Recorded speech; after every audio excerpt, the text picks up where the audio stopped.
to the RunnerX podcast, where we talk about all things running. As many runners know, it's 90% mental. So join Coach Valerie and Coach Caroline as we go through the mental side of running. Welcome back to Tough Love Tuesdays. I'm your host, Coach Caroline.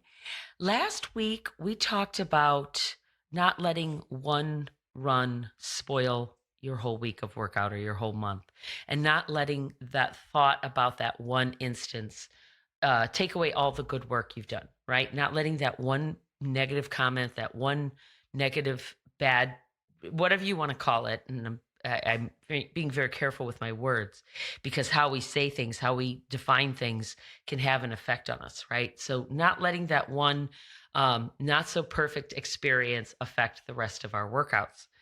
I want to take that a step farther, because one of the things we talk about in the RunnerX community is we want you to be able to run any speed, any distance, right? And we know that as you learn to let go and fall as a unit, it will speed up your running. It's just natural. It's gravity, guys. It's just going to happen.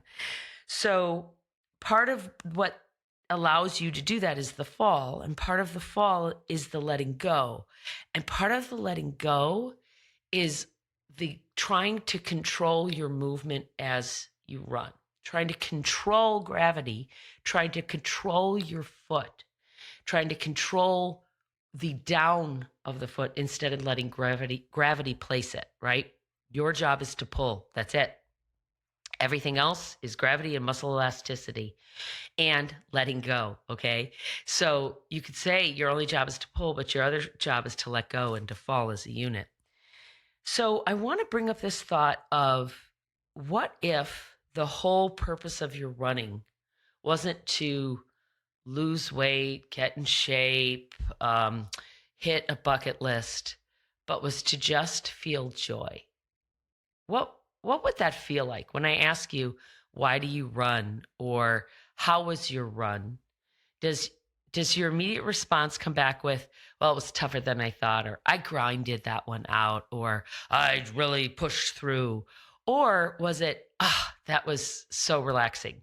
That was so fantastic. I was really in tune with my breath. Or I had a fantastic time with myself. And really playing with the fall. There was a couple of times there that I really thought I couldn't keep my feet under me, and then I kind of backed up a little bit, but I made sure that I stayed with my fall point. Why do you run? And what would running be like for you if the reason why you ran was for joy? To be able to come home and have somebody say, how was the run? And have you just say, it was just joyous. It was light and it was joyful. We have quite a few of our members that get to this point, and the only thing keeping anyone from getting to that point is the ability of letting go.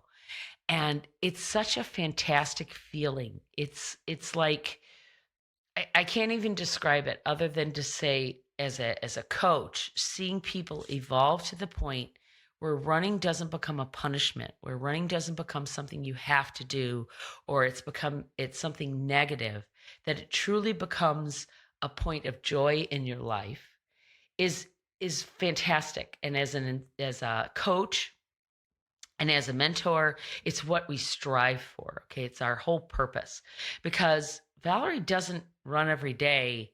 Well, part of it's a little bit, habit, a little bit addiction, but, and I say that very slightly because she does take days off. She does take care of herself. And if it's snowing or icy or whatever, she does sleep in. She does. She's not neurotic about it. I love being around her because she has moderation in everything she does. She pushes herself. She challenges herself. She challenges me for excellence, right? But it's about how do you make yourself better? Like, how do we get out there and fall a little bit more? What would it feel like to fall a little bit more? What would it feel like to go out and in of a fall? And so she really helps me change my perception within that small area of the run. right? That I don't normally deal with, but I do deal with it outside of the run, out here in the real world, when I'm talking to runners and I'm working with motivation and I'm trying to get people to have the right mindset within the racing. So back to what I'm trying to say is, what would it feel like? What would you have to think? Because remember, our thoughts create the feelings that come before the actions, which create our results. So if the results we want is that running is joyful, the actions that would precede that would be light, effortless movement, right? Feel light, you'd fall. It wouldn't be a struggle, right? Those would be the movements that would create the result of running is joyous. What the feeling you would have the feeling that would precede the movement would need to be letting go, right? Open-mindedness, coachable, freeing.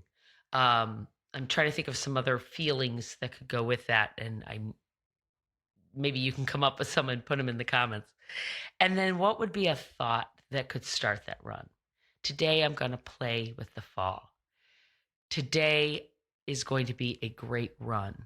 Today I'm going to let gravity dictate my speed and not worry about my feet, right? I'm going to just pull and let gravity dictate my speed and just enjoy it.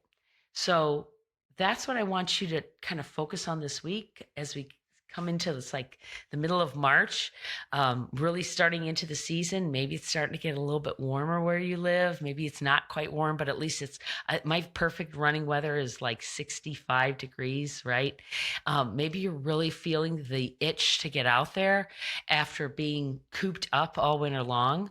So let's start the thought process now of running is joyous, running is light, running is fun. And let's try to come back after our runs and think that way and say, hey, how was your run? It was fantastic. It was light. It was easy. Let's have that be our goal. Okay, guys? We will talk to you soon.